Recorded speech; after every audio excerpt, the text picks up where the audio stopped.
Jalen Milroe declares for the NFL draft, and Alabama loses another wide receiver in the transfer portal. What's going on with this position group? And is there something to worry about here? That's the sixth wide receiver to leave. We're going to get into that right here on the Bama Tailgate YouTube channel. Like, subscribe, hit the bell, give us a thumbs up if you're a Bama fan. That's a way of saying roll tide. And if you're here hanging out, do it because you're here hanging out. You just like college football. All right, let's get this show started. And I'll tell you guys this, roll tide.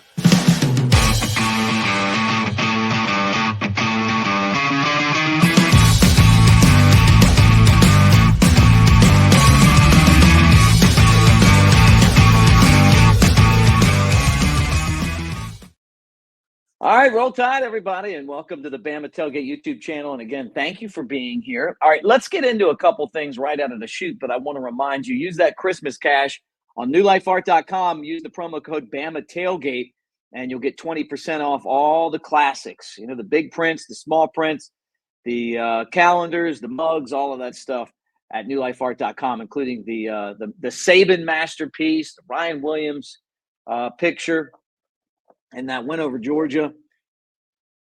That's newlifeart.com and Bama Tailgate at checkout. All right, I got to talk about Jalen Milroe. We did a show yesterday when the news broke on Cover Crimson, and then I kind of wanted to give my take. I knew that there was no way that Milroe was coming back to school. I knew there were some rumors, and some Alabama fans were pretty concerned because the way that he played down the stretch. And that I guess people really felt like there was a lack of effort. I had a former player question his heart in the Oklahoma game and the Michigan game. You know, he definitely looked like he was out of kilter to me. And I just, you sit there and you wonder, what happened to that football team going into the Oklahoma game, heavy favorites, and then not even to not win the game, but just to not play competitive. And then we saw a very similar game against Michigan until the end. And then, Milroe unable to make big plays at the end to get in the end zone. It could have been a storybook finish, but it wasn't, and that kind of categorized this first season under Kalen DeBoer.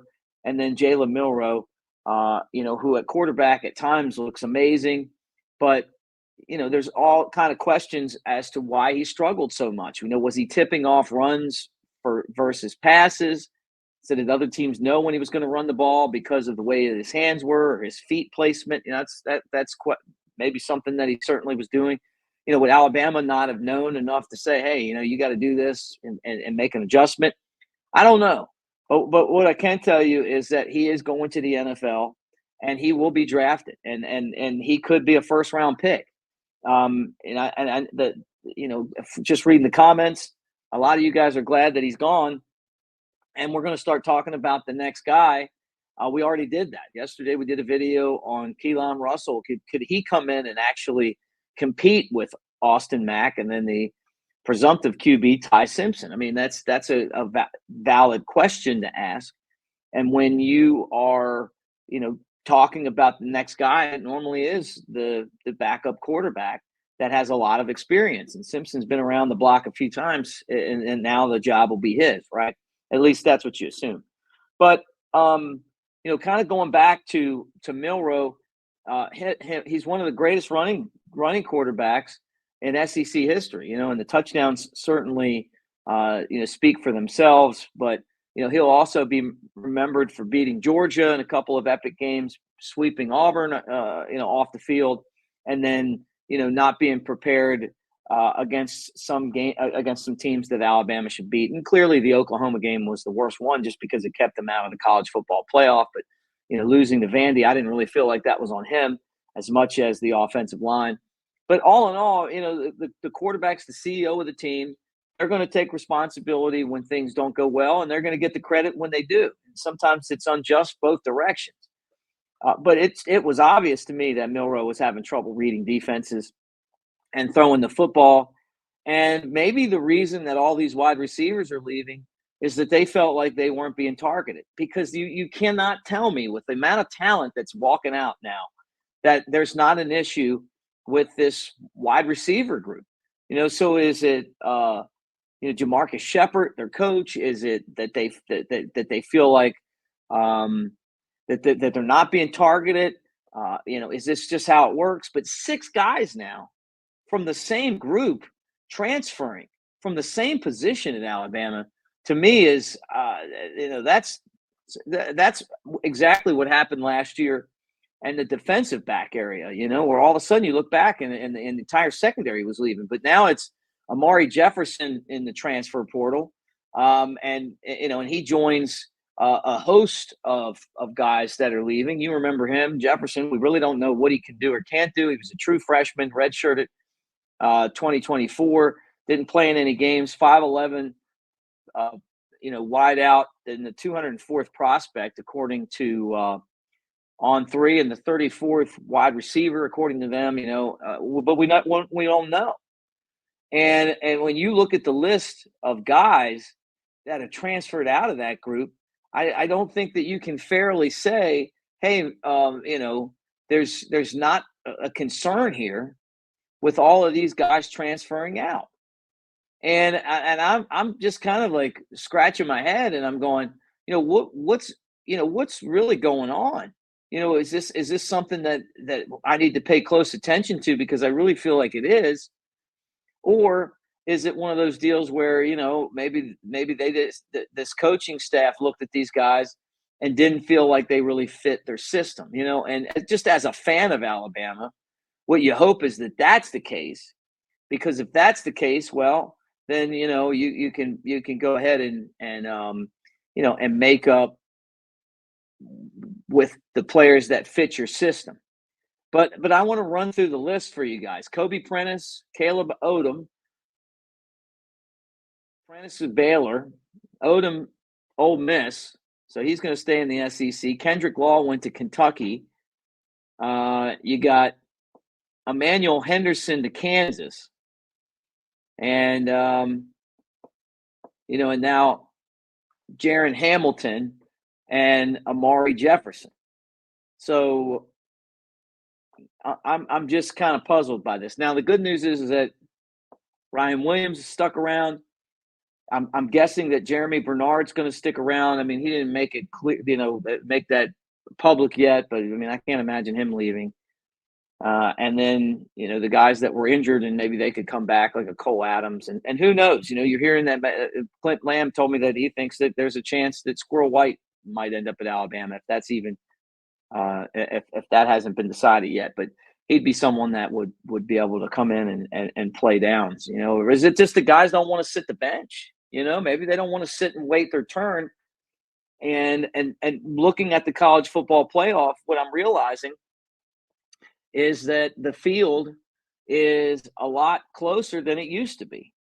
The SEC losing with Georgia, and I know they had their backup quarterback, and the way that Bama played against Michigan, and some of these other games, they're not the dominant field that they once were. But at the same time, when you can go out and basically buy a roster, then everybody it's going to have a team as good as they're willing to pay. And that's, look at Ohio State right now. They're the best team in the country. It's clear. Now, it doesn't mean they're going to win, but they also spent the most money, and those players look like they kind of just made it through the season, and now they're kind of kicking things up. And that's why I've said before, and I know you guys hate when I say it, but we're going to have to build that NIL money up and then not miss on the players. Just because you go pay somebody doesn't mean they're going to come in and deliver. But that certainly looks like what's going on in Ohio State. So anyway, look, I'm still on vacation. I just wanted to jump on here and do a show, get back in the swing of things with you guys. Still just surprised that another wide receiver, 6 of them left. I wish Jalen Milroe the very best. I like him. I like him as a person. I'm glad that he stuck around and embraced Kalen DeBoer. I think that we could have seen even more players transfer out last year. I think there's limitations there. He's got a lot of work to do if he's going to be an effective NFL quarterback, and a lot of that's technique and studying defenses. But that's what you do when you're in the NFL. He's got the physical ability to do a lot of things. And maybe if the offensive line blocks a little bit more for him, or maybe they call more run plays and it's less predictable, that could help him as well. But I'm definitely pulling for him. And like I am every other Bama player when they leave, and I hope he has a great career. and I wish him the best. And it's going to be fun to see, just like we talked about on yesterday's show, who the next guy is going to be to play that quarterback spot at Alabama. That's a big deal. And you played quarterback at Alabama, you've done something. So anyway, like, subscribe, get in the comments section. Show's brought to you by, again, newlifeart.com, and always presented by our friends over at Pearl River Resort. Man, it is a great time to get over there to check out the casino, Silver Star and Golden Moon, play the table games and slots, the sports book, the Timeout Sports Lounge. Maybe you want to watch the national championship. NFL playoffs are about to start up. It's going to be NASCAR races are fun to watch over there. It's a short trip from Tuscaloosa, like an hour and a half.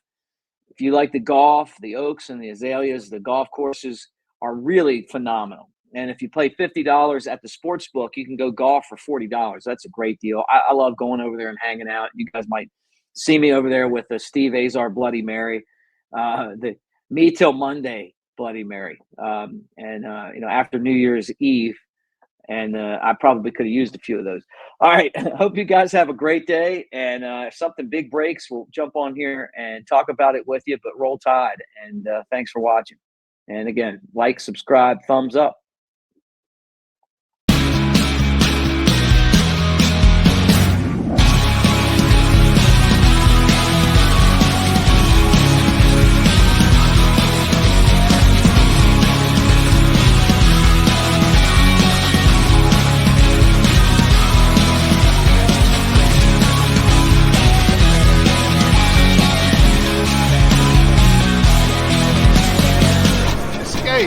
To Pearl River Resort.